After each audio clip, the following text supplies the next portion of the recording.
اللہ تعالیٰ کے نام کے علاوہ کوئی قرآن پاک کی آیت میں بتاتی ہوں اس حوالے سے نا، جیسے اگر کوئی بیمار ہے تو اس کو شفا والی آیت بتانی ہے، اور اگر اس کے علاوہ کوئی اور مسئلہ ہے تو اسی ٹائپ کی آیت، جیسے اولاد نہیں ہے تو جو دعائیں ہمارے انبیاء کرام نے کی ہیں، اللہ تعالیٰ نے ہمیں سکھائی ہیں، میں وہ بتاتی ہوں۔ تو سب سے پہلی چیز ہوتی ہے بسم اللہ۔ بسم اللہ کا ورد جو ہے بہت بہترین ہوتا ہے ہر مسئلے کا حل بھی، اور دوسری چیز استغفار ہے، استغفر اللہ واتوب الیہ، اسی طرح لا حول ولا قوت الا باللہ العلی العظیم، یہ بھی سب سے بیسٹ ورد ہے ہر مسئلے کے لیے، استغفار، اور اسی طرح لا حول ولا ورد۔ تو اگر کسی خاتون کو اپنے شوہر سے شکایت ہے کہ پہلے توجہ زیادہ تھی اب کم ہو گئی ہے، یا اس کو یہ فیل ہو کہ میرا شوہر جو ہے وہ دوسری عورتوں میں دلچسپی لے رہا ہے، جیسے ایک خاتون نے یہ بھی شکایت کی تھی، تو ان کے لیے ہے کہ جب شوہر سو جائے رات کو تو اس کے سرہانے کھڑی ہو کے ایک مرتبہ سورۃ کوثر پڑھنی ہے، سورۃ الکوثر جو ہے نا، بسم اللہ الرحمن الرحیم کے ساتھ پڑھنی ہے، اور دم کرنا ہے، یعنی پیچھے جب کھڑے ہو کر پڑھیں گی نا ان کے سرہانے، تو پچھلی یعنی گردن والی سائڈ سے ریڑھ کی ہڈی تک جو ہے وہ آپ دم کر دیں، پھونک مار دیا کریں، ڈیلی کریں، اور یہ یعنی ایک وظیفے کی طرح ڈیلی پڑھیں، اور کم از کم 3 مہینے تک اس کو جاری رکھیں، اور ناغہ بھی ہو جائے نا تو کوئی مسئلہ نہیں، زبانی پڑھنی ہے نا، سورت تو چھوٹی ہے سب سے، قرآن پاک کی سب سے چھوٹی سورت ہے سورۃ الکوثر، 3 آیات والی، تو اس کو آپ زبانی پڑھ سکتی ہیں ان دنوں میں بھی، اور کثرت سے آپ پڑھ سکتی ہیں اس کو، یعنی ایک مرتبہ تو میں نے آپ کو بتایا کہ اس طرح پڑھنا ہے، ویسے آپ جہاں بھی جس طرف بھی آپ کے شوہر جاتے ہیں کام کے لیے، جاب کے لیے، یا کوئی شاپ ہے ان کی، کاروبار ہے، تو جدھر بھی جاتے ہیں اس طرف رخ کر کے آپ پڑھ لیا کریں، اللہ تعالیٰ آسانی کرے سب کے لیے اور ہر ایک کے مسئلے کو حل فرمایا، آمین۔ اسی طرح کچھ بچیاں بھی ہوتی ہیں وہ پریشان ہوتی ہیں، جیسے اب ہم دیکھتے ہیں میرے مدرسے کی بچیاں ہیں، وہ میری اپنی بچیاں ہی ہوتی ہیں، اپنی بچیوں کی طرح ہیں، تو اب ان کی شادی جیسے کچھ کی شادی ہو گئی ہے، اب ایک کی شادی ہو گئی تو میں ملنے گئی تو وہ مجھے ملنے آئی، مطلب وہ مجھے ملنے آئی، اسے پتہ چلا کہ مطلب ٹیچر آئی ہوئی ہیں، میم آئی ہوئی ہیں، تو وہ ملنے کے لیے آئیں، تو میں نے دیکھا وہ شکل مرجھا گئی تھی بچی، فریش حافظہ حافظ قرآن، تو ان کے بھی الگ سے مسئلے تھے، کیونکہ شوہر ملک سے باہر چلے گئے تھے شادی کے بعد، اور وہ ساس کے ساتھ اور باقی گھر والوں کے ساتھ رہتی تھیں،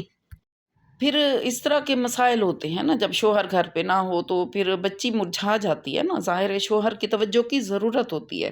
نئی نئی جن کی شادی ہوئی ہوتی ہے۔ تو یہ تھی آج کی ہماری گفتگو، انشاءاللہ کل پھر ہماری نئی گفتگو ہوگی، بلکہ اسی ٹاپک کو آگے بڑھائیں گے انشاءاللہ، تو چینل کو سبسکرائب کر دیں اگر ابھی تک نہیں کیا ہوا تو، اور لائک بھی کر دیں اور اچھا سا کمنٹ بھی کر دیں۔ اللہ حافظ۔